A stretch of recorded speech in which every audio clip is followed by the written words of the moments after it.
Hi, everyone, and welcome to the next short attention span webinar. Kelly, we are going to put on our coaching hats today.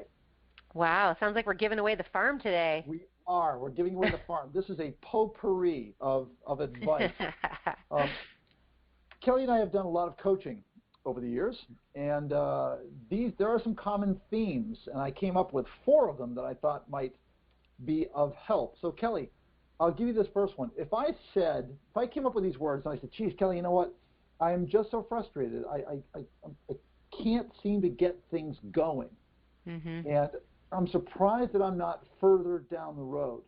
What's your advice going to be for me? Well, I mean, the first thing I'm going to ask is tell me what you've been doing, because when, Bill, we like to talk about when we post-mortem something, when we really dig into it and find, we do the CSI, we, dig in for the details. What we find out is that they've made a couple calls and then they got busy and then they sent out a letter and they never followed up on it. They sent out a few emails last week, but they didn't hear anything back, so they thought that didn't work. So we're really seeing a lot of fits and starts and nothing consistent, nothing where there's a serious commitment to the activity is typically what I find. I don't know if you find the same thing. I do, and really, to me, it's a matter of expectations. It's, we live in an instant society. My kids will text me and then call me 90 seconds later, geez, Dad, you would reply to my text. And right. As such, we're expecting to have success, and I try to get my clients to redefine success. Have you been making your calls? Yes. Do you feel as though you're calling on the right customers? Yes. Are you doing the research prior to picking up the phone? Yes. Are you saying something of value? Yes. Then you're doing your job. It'll come. It'll happen. But it's not going to happen for 3 to 6 months. Sorry. And if you can't handle that, then sales is not for you. Now, listen to the second one. This one, I don't know, Kelly, I never buy this. It's like I get somebody tells me, I didn't have time to call you. And I want to call a little, BS on that one because you do have time. You just use your time differently. We all have time. We all have the same amount of time. Are we, some of us busier? Yes.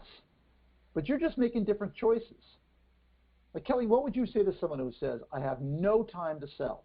Well, again, I would want to know what their day looks like and when it starts, and have them account for their time in a given day. Because as you said, I refuse to believe there isn't enough time in a day that somebody could make a couple of calls.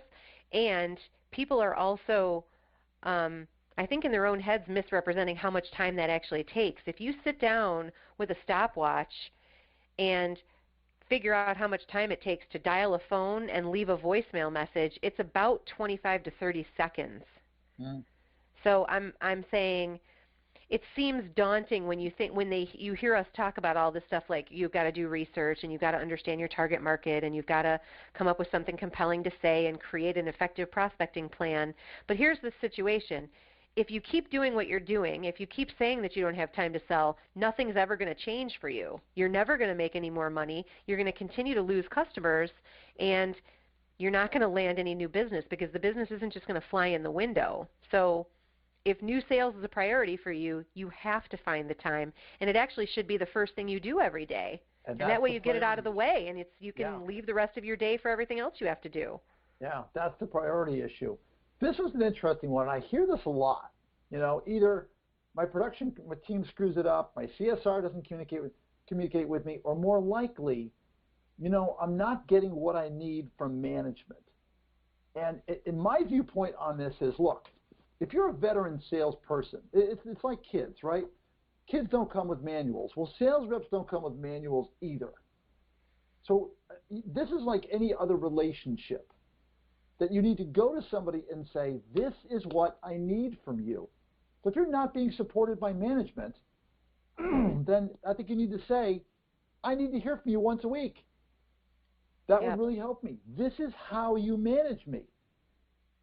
Why is that difficult, Kelly? What am I missing? Yeah, I can't. I guess the only thing I can think of is that it's prior experience that's holding them back, because their bosses have done nothing for them but say, go sell something. Yeah. And instead of responding with, how about we sit down and strategize on an account and you can help me figure out what I'm missing, the problem with most organizations is they don't have somebody there that can do that anymore. There really aren't any actual sales managers anymore. What most organizations have done is just taken the top sales guy and slapped a title on him. Yeah. And he doesn't spend time, he doesn't mentor, he doesn't coach. So if I were somebody that felt unsupported by management, I would pick out a process or a book or a class or a coaching engagement or something and say, for this much money, I can have this. I need you to invest in me. I would go out there and proactively get it myself. All right. All right. And finally, no one's calling me back. You know what, Bill? I can't get anybody to return a phone call. Kelly, what's the holdup here? What's going on typically? No one's going to call you back because today the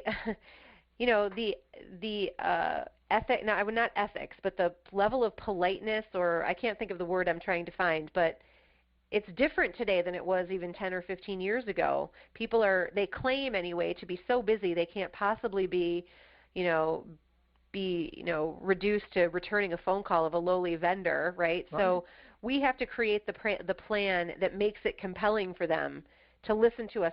I hope you'll make time to take my call the next time, or the postcard is so funny that they do take your call next time, or the email is so gripping that they do take your call next time. But you absolutely positively cannot expect anybody to call you back today. It's just not going to happen.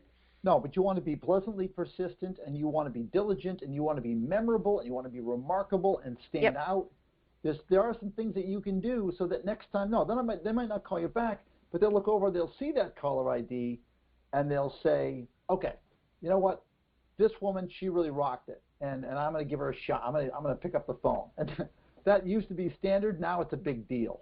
Yep. So, all right. Well, there's a little bit of coaching. And Kelly, you told me that you got to go after this one. So this is, let's see if we can stick the landing. And we'll talk to everybody in the next short attention span webinar. Kelly, thanks very much. Thanks, Bill.